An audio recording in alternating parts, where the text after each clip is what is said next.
Hi, I'm John Sullivan with 401k Specialist. I'm on the floor of the FI 360 conference in Nashville, Tennessee, and I'm joined by Pat Jarrett, who is founder of Health Savings Administrators.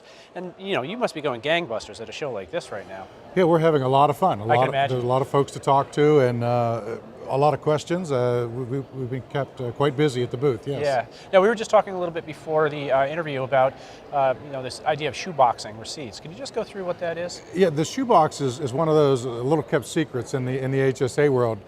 What you're allowed to do under IRS regulations is have a medical event, say here in 2017, pay for that out of pocket, take that receipt and shoebox it. Put it in a file cabinet, put it on your favorite app, however you want to keep that.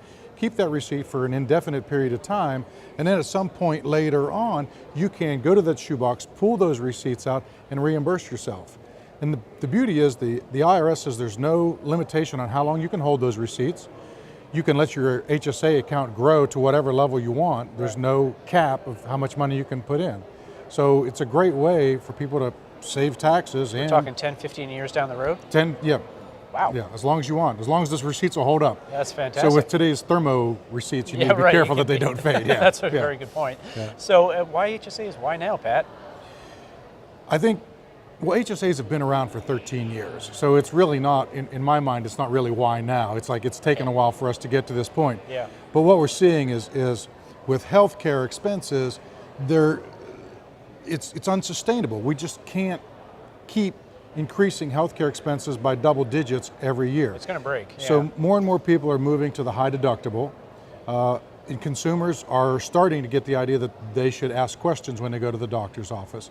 So the HSA is a natural fit because it gets some skin in the game, but it also rewards those consumers who ask questions and don't get unnecessary tests or diagnoses and save some of that money. Yeah.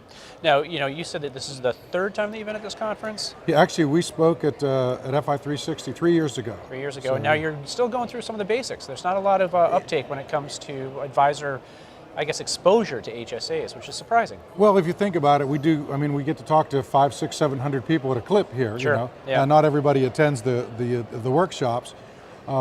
But there's only 20 million people in the country right now that have HSAs, which sounds like a lot until you realize there's 170 million people that have health insurance policies. Right. So there's still a huge, we're talking 5 times as many don't know what an HSA is yet. Yeah, so that's opportunity. Big time. It is an opportunity, and that's why it's exciting here, because these guys start to see that, wow, most of the HSA dollars are sitting in banks, and we need to get some of those monies invested so that people have money for healthcare retirement.